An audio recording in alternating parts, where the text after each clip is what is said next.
I was about 7 years old, and we had a family get-together at my grandparents' house. And one of my uncles was an inventor for Bell Labs, an extremely successful inventor.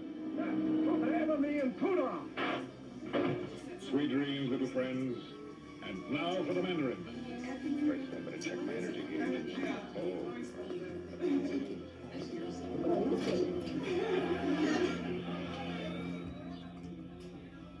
My cousins, they said, hey, let's break away from the adults and we want to go take a look at something.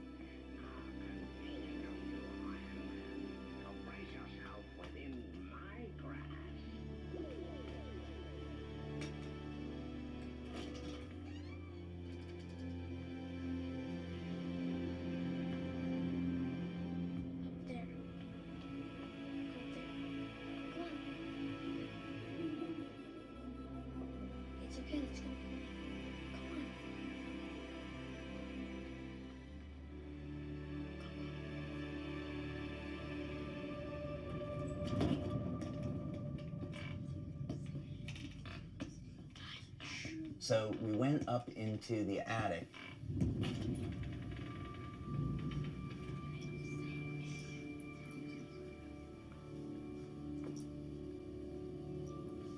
Being in that environment, something started to really resonate with me. I just thought this was the coolest thing.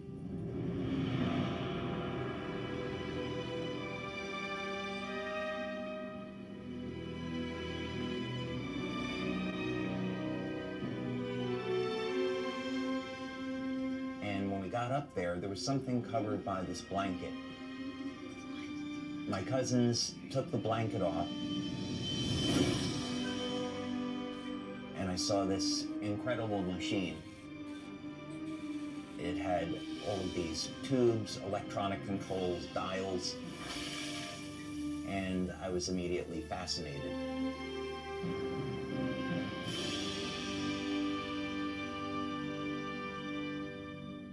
It was then that I knew that I want to be an inventor when I grow up.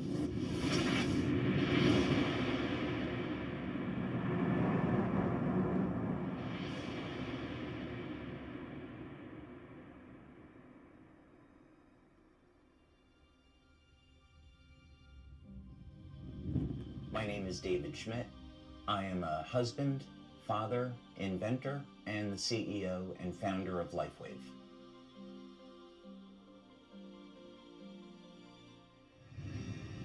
From when I was young, I always had an interest in exploring the world and learning about how things work. We didn't have the distraction of cell phones and computers, so I spent a lot of time outside with my friends, exploring the natural world, looking at insects, going for walks in the woods, and trying to understand how all these things in nature function and enjoying the beauty of it.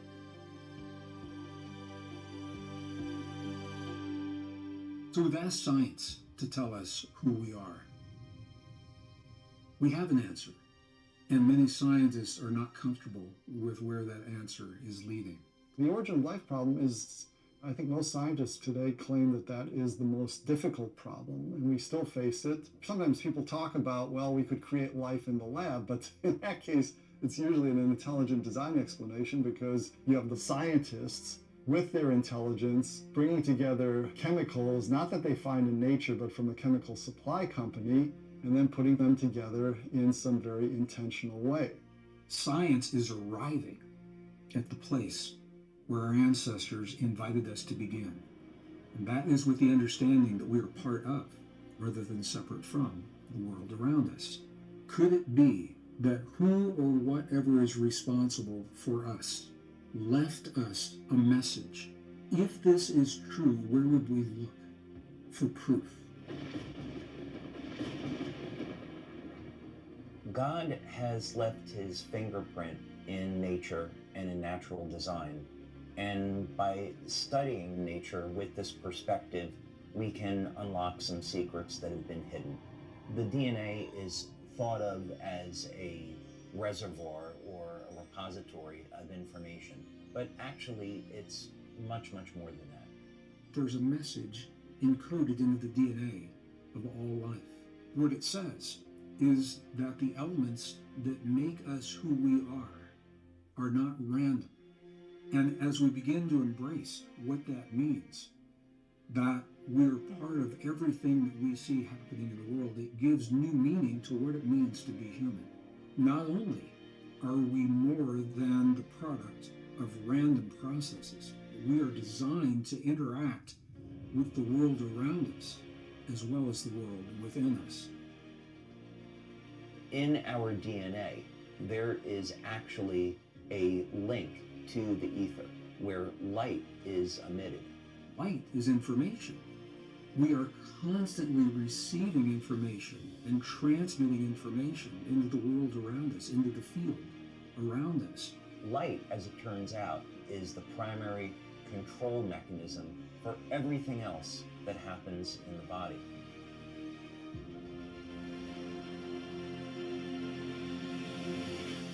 If we can understand the language of the DNA, the code by which this all works, that means we can use light in an entirely different way to improve our health, our quality of life, and even change the way we age. What if we could have an external electromagnetic field that would essentially reset the stem cells that are already in our bodies and get them to function like younger, healthier cells? What if we could embed wavelengths of light into water that would trigger the regenerative mechanisms and cause people to heal at a rate as when they were younger? What if we actually found out that in a book that was written thousands of years ago, that information already existed? The first sentence of the book of Genesis is about, in the beginning, how God created the heavens and the earth. So when God was creating the heavens and the earth, there was a mathematical blueprint, and that blueprint shows up in nature. And it happens to show up in organisms that don't age. The mathematical codes are identical. The implications to this are absolutely extraordinary. There's a new philosophy that is emerging in the scientific community. And the philosophy simply says that consciousness informs itself through its creations. And I think it's no accident that it's only now, at this time in history, only now, that we find the message that reveals the deep truth of our existence. The question is, what is our potential? What are the limits of a human body? What drives me is that there's this enormous sense of hope that we can create technology to generate clean energy, that we can have foods that aren't genetically modified, and we can meet all of the needs on the planet that we have to, and that we can heal people and give them their lives back. In the beginning, God created the heavens and the earth. There is more information there than most people would ever realize.